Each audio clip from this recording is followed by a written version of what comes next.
कुछ दिन पहले एक वीडियो अपलोड किया था UTI pan card Morpho setting के बारे में, जिनमें कि दोस्तों वो प्रॉब्लम आता ही क्यों है। आज हम इन पर समझेंगे कि अगर वो प्रॉब्लम आपको आता है, ये प्रॉब्लम अगर आपको आता है तो ये आता क्यों आपके पैन कार्ड अप्लाई करने के बीच कि आप फिंगर कैप्चर कीजिए और फिर आप अगर आपके सिस्टम में मोरफो इंस्टॉल नहीं है तो फिर आपके सिस्टम में ये काम नहीं होगा, पैन कार्ड आगे नहीं बनेगा।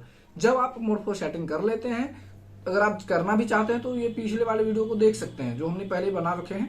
अगर आप चाहते हैं कि इस बीमारी का समाधान हो तो ये प्रॉब्लम आता ही क्यों, सबसे पहले आज हम समझेंगे कि प्रॉब्लम आता ही क्यों है कि आपको फिंगर लेना पड़ता है, क्योंकि आपके उसके आधार में तो सारा चीज पहले से फिट है, तो फिर आधार फिंगर लेने की क्या जरूरत है।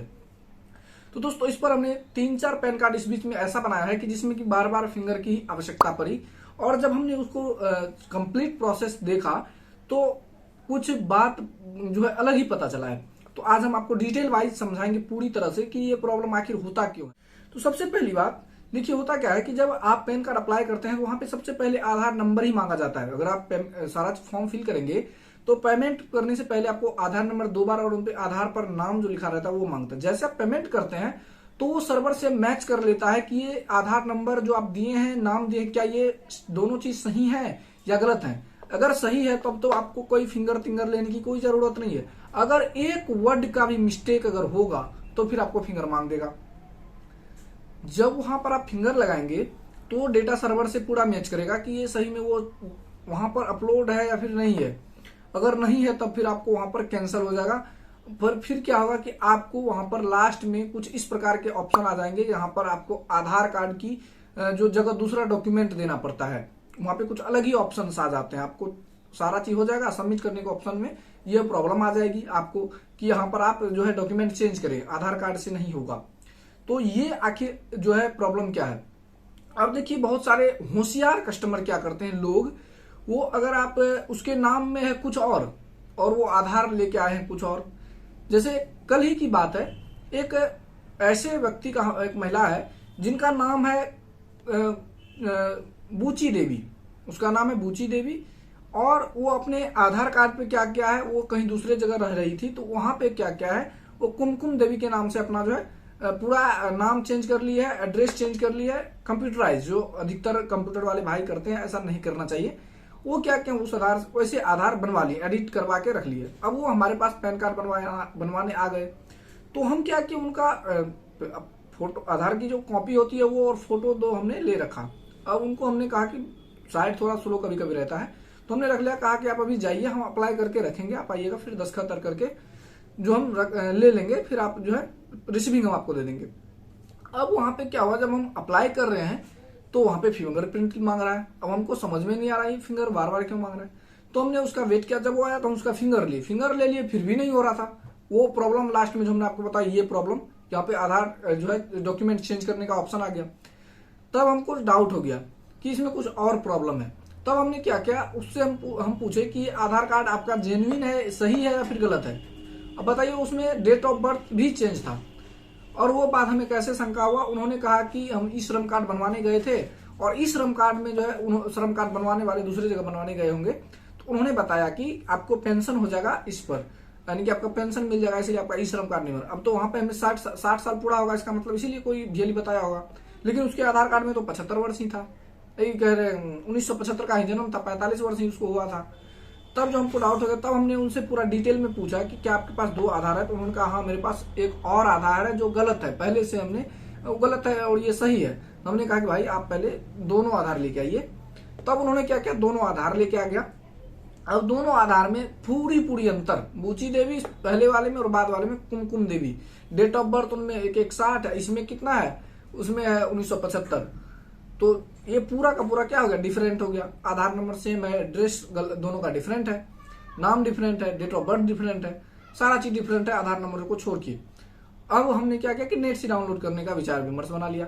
तो हमने क्या किया कि उनका आधार में जो उसके साथ मोबाइल था वो लिंक था, हमने क्या किया उसका आधार कार्ड डाउनलोड कर लिया। तो वो आधार जो हमने डाउनलोड किया तो वो भी नाम उन्हीं का था जो पहले हमने देखा, बुच्ची देवी के नाम से ही आधार कार्ड था। अब देखिए, वो आधार कार्ड जब इस नाम से बना हुआ है तो उसमें क्या प्रॉब्लम हो गया। अब वो कह रहा है कि नहीं हमें इस नाम से पैन कार्ड चाहिए। तो दोस्तों, जब ऐसी केसेस आपके सामने आएंगे डिफरेंट, आपका नाम कुछ है और आप अप्लाई कर रहे हैं कुछ और नाम से, तो फिर आपका प्रॉब्लम हो जाएगा। ये बात आपको हर वक्त ध्यान में रखना है। जब फिंगर आपका मांग दिया तो समझ लीजिए कि इसके आधार कार्ड में कुछ ना कुछ प्रॉब्लम है। तो आप सिंपल तरीके से क्या करेंगे, उसका आधार कार्ड जो है नेट से डाउनलोड कर लेंगे। नेट से डाउनलोड करने के बाद आप सही तरीके से फिल करेंगे, तब जाके ये प्रॉब्लम नहीं आएगी अंगूठे वाली। एक प्रॉब्लम और हो सकती है कि आप जो है आधार कार्ड जो आपको, अगर मान लीजिए किसी का जेन्युइन आधार कार्ड है फिर भी अंगूठा मांग देता है, उसमें क्या होता है आप ध्यान से देखेंगे तो कहीं से कहीं आपका मिस्टेक होता है। जैसे मान लीजिए हमने एक लड़की का पैन कार्ड बना रहे थे, तो उसमें डेट ऑफ बर्थ हमसे मिस्टेक हो गया, यानी कि दबाने का जो है गलती दबा गया। तो गलती जो दबा गया तो वहां पर फिंगर मांग दिया। तो इससे यह साफ हो जाता है कि जैसे ही आधार जो उसका जो नेट पे अपलोड है, अगर उनसे वो मैच नहीं करता तो वो फिंगर मांग देता है। तो आप ये ध्यान रखेंगे कि इन 2-3 केस में ये फिंगर वाले ऑप्शंस आ जाते हैं। पहली बात, आप डिफरेंट आधार जो डिटेल आप दे रहे हैं उनसे अगर डिफरेंट होता है तो आप गलत भरते हैं, तो डिफरेंट होगा तो गलत होगा। तो आप क्या करें, अधिकतर पहले जो आपको आधार अगर सही आधार है तो क्या करें, और अगर गलत है तो आप नेट, अगर आपको संदेह हो गया है तो आप क्या करें, नेट से डाउनलोड कर लें। उनके मोबाइल में अगर आधार कार्ड डाउनलोड है, यानी कहने का मतलब लिंक है, मोबाइल नंबर से आधार लिंक है, तो आप क्या करेंगे, उसका नेट से पहले डाउनलोड कर लेंगे, उनके बाद आप अप्लाई करेंगे। क्योंकि दोस्तों बहुत सारे परेशानी, अगर आपके आईडी पे पेंडिंग होता है तो वो आपको भी अच्छा नहीं लगता। जैसे मेरे आईडी पे अभी 2 से 3 पैन कार्ड पेंडिंग है, जिन्होंने हमने कुछ पैन कार्ड बहुत दिन के पहले के पेंडिंग है और कुछ इधर के जो है उनको हमने कंप्लीट कर लिया। तो आप देखिए जितना साफ रखेंगे अपने पोर्टल को उतना अच्छा रहेगा। और टाइम टू टाइम आप अपने डॉक्यूमेंट को पोस्ट के माध्यम से भेजते रहें। तो अब जो है दोस्तों इस प्रकार से आप समझें तो हमारे हिसाब से आपको ये फिंगर वाली ऑप्शंस नहीं आएंगी और आप जेन्युइन तरीके से पैन कार्ड अप्लाई करते रहेंगे और आपको परेशानी नहीं आएगी। और ये बात आप ध्यान में रखेंगे और कस्टमर से साफ तौर पर भी पूछेंगे। क्योंकि दोस्तों देखिए कस्टमर तो जो आप देंगे वो पूछ लेंगे, आपको ये तो पूछ सकते हैं कि आपके घर में 2 आधार हैं कि 3 आधार हैं, कितना आधार कार्ड आपके घर में, ये आपको वो बता भी सकता है। तो ये बात आप उनसे पूछ भी सकते हैं। जैसे देखिए हमने उनसे पूछा तो उन्होंने हमें बताया कि हमें 2 आधार कार्ड है, एक पहले वाला आधार कार्ड था और एक हमने बाद में बनाया। तो ये चीजें आपको ध्यान में रखनी है। ऐसा नहीं कि आप अप्लाई कर रहे हैं, पैसा आपका कटे जा रहा है। ये तो अच्छी बात है कि सबमिट जब नहीं होता है तो आपका पैसा रिफंड आ जाता है। जैसे मान लीजिए आज आप अप्लाई किए पैन कार्ड और आपने सबमिट नहीं किया तो आज ही के डेट तो क्या हो जाएगा, ऑटोमेटिक रिफंड हो जाएगा पैसा आपको रात में ही। हाँ, अगर आपने सबमिट कर दिया तो फिर सबमिट करने के बाद वो क्या हो जाएगा, ऑब्जेक्शन में आपका पैन कार्ड चला जाएगा, यानी कि ऑब्जेक्शन वाले सेक्शन में जाएगा। आप वहां पे आपको कहेगा कि आपने डॉक्यूमेंट अपलोड नहीं किया है, तो आपने ये अपलोड नहीं किया है, तो आप अपलोड करके फिर से सबमिट करेंगे तो फिर से वो काम हो जाएगा। तो अभी के लिए बस इतना ही। जय हिंद।